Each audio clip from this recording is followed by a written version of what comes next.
and welcome to another edition of Toys from the Attic. For today's episode, I thought I'd be taking a look at Teenage Mutant Ninja Turtles Mutating Bebop. So without further ado, let's take a closer look at this guy.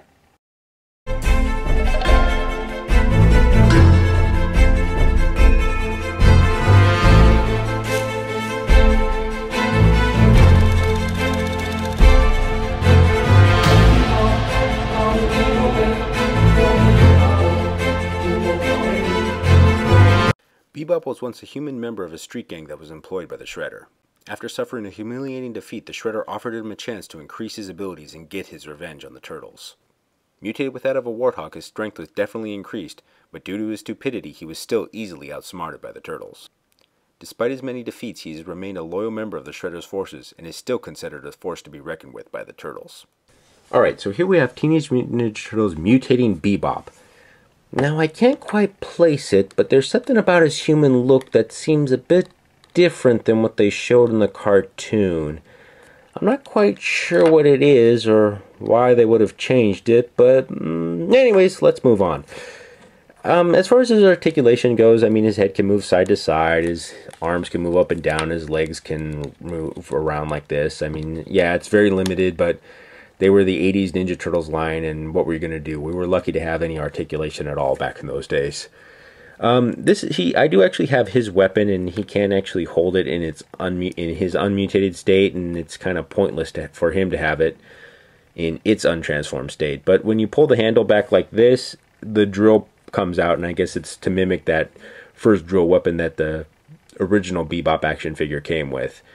However, I actually like it a little bit more. It seems like a better accessory to have with April because she's the news reporter. And I don't really understand why Bebop would actually have it.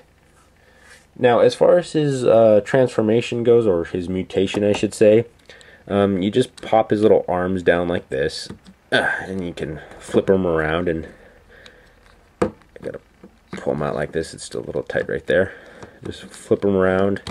Then push it down, and now you can see that, yeah, that hand can definitely hold his mutated gun a lot better. Now I'm going to pull this hand down, and you can see that this open hand is now turned into, I gotta flip that around, has now turned into the hand with the brass knuckles.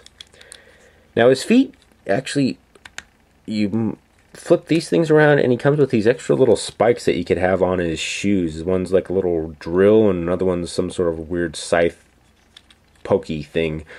I'm not really sure what they were or what they're supposed to be for. I guess he could kick them. They seem kind of silly to me. I mean, if he was going to try to walk, it'd be a little bit hard to walk with those. Now, all you need to do is move his head back a little bit and pop his chest open. And then you can move his head over around like this. And then he has his little turtle shell shoulder pads. As far as his mutated look goes, I really like these guys. Just to me, that their size and their bulk make them look a lot more intimidating compared to the regular Ninja Turtles in the line. And I much prefer to play with these guys just because they do look more menacing. They do look more like they're stronger and bigger.